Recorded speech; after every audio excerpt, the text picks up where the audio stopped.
Previously on Fareed Responds. Now, on the one on the right side, you see when the revelation came to the Messenger of Allah, one could hear what sounded like the drone of bees before his face. And to me, this sounds like his teeth were jittering. If you do this fast enough in a seizure, it'll sound like a very. That's probably what it is, but it's bizarre on its own. We don't find anything in the report mentioning anything about teeth or the jittering of the teeth, and yet he interprets the report that has nothing to do with that.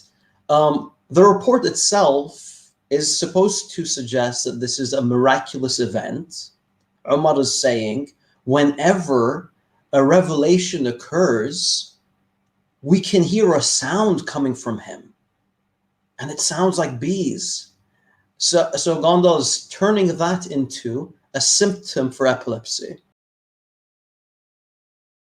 But I will bring him up in the relevant parts to refute him. There are some really good ones where he says that there exists no narration for the clattering teeth, and then I find 10 hadiths that mention that. So I'm like, okay. He's actually going to bring 10 hadiths to prove his point. 10, that's quite a large number. Are we going to be able to deal with that? Remember, at the moment, that's just a claim. Assalamu alaikum wa rahmatullahi wa barakatuh. Welcome to a new video. Let's go through the evidence. Fire intro.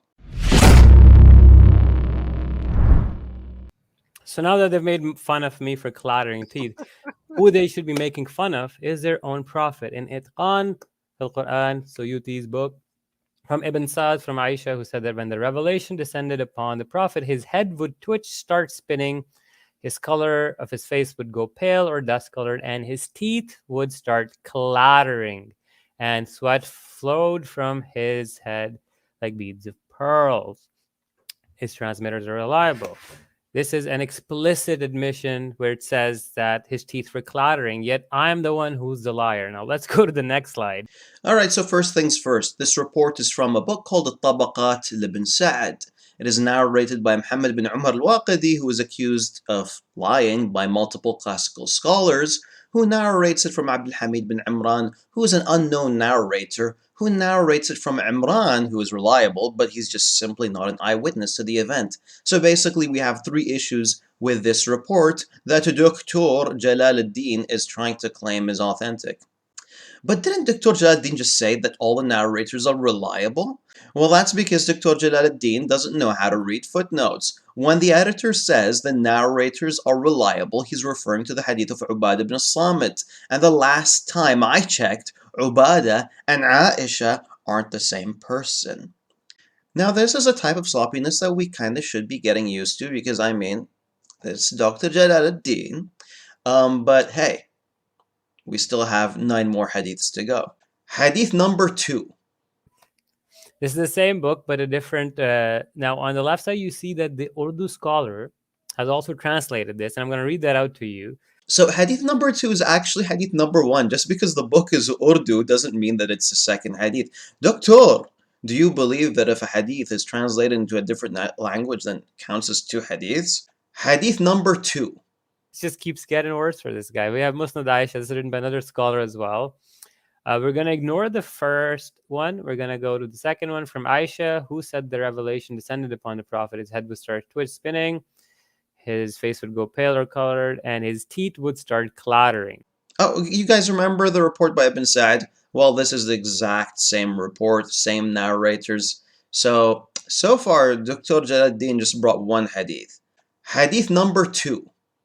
We go to a Shia reference mostly. It's going to be the next slide. Thank you so much for the kind comment. We have Asbabul Nuzul by Wahidi. Here, I've just zoomed it in on the right side. And it says, the prophet came in with his jawbones trembling. Revelation came to me. He shivered. This is the one we've been mentioning from before. But again, we have more evidence of his jawbone trembling, not just his beard this time. There are major issues with this one. The first is that Hafs bin Sa'id is unknown in status. Also, his mother is unknown. And perhaps the clearest problem is that the event mentioned in this hadith occurs in Medina, and the verses mentioned in this hadith were actually revealed in Mecca. So the report pretty much conflicts the well-established chronology of events. By the way, there's nothing here about teeth chattering, it's about jaw trembling. There is a difference, by the way. Hadith number 2. We have another one from Tafsir al-Qurtubi. Next one we went over about the beard trembling, which alludes to that as well. Once again, Dr. Jalaluddin repeats the same hadith as the previous one. And guess what? That's it.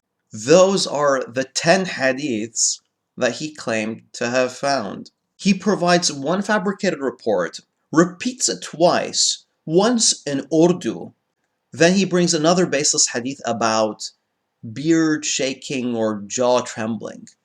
And then he repeats it again from another secondary source. So what he really did find was one hadith, and he just repeated it 3 times.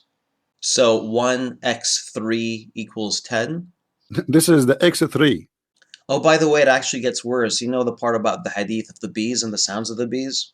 Well, it seems like Dr. Jalaluddin isn't quite sure how to interpret that, and he's provided multiple explanations for that hadith. And now we come to buzzing of the bees. Right, so this is the hadith which goes about when the revelation came to Muhammad, one could hear what sounded like the drone of bees before his face. So what was creating that sound? There's 2 options here, okay? A, it could be the clattering of his teeth, as we now know that his teeth did in fact clatter, which is just embarrassing. I mean, yeah, when revelation comes to me, my teeth start clattering. Humming is a rare automatism occurring in partial seizures that has received little attention, right? So this is one speculative answer that could explain what that sound was. Another thing is that bruxism or teeth grinding.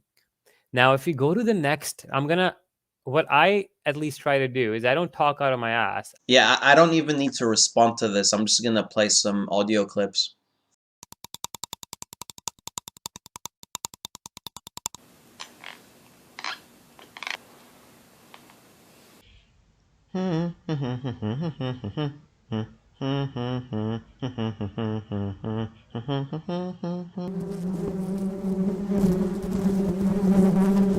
What I at least try to do is I don't talk out of my ass. By the way, you know, if I was him, if I was in his position, I'd actually say, hey, I don't accept this hadith.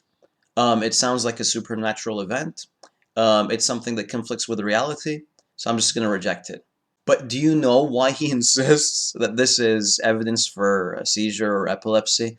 It's because he's invested too much time into this. He's put in over 4 years into building these arguments, and he just doesn't want to take the L. And that's why, doctor, for the sake of your friggin' credibility, I'd take a step back and go back to the drawing board.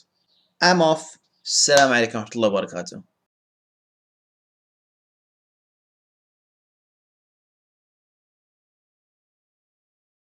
Yeah, this doesn't sound like a seizure to me. Yeah, but it's very interesting, like when they say that. I don't think we should really speculate on this too, just for the sake of credibility.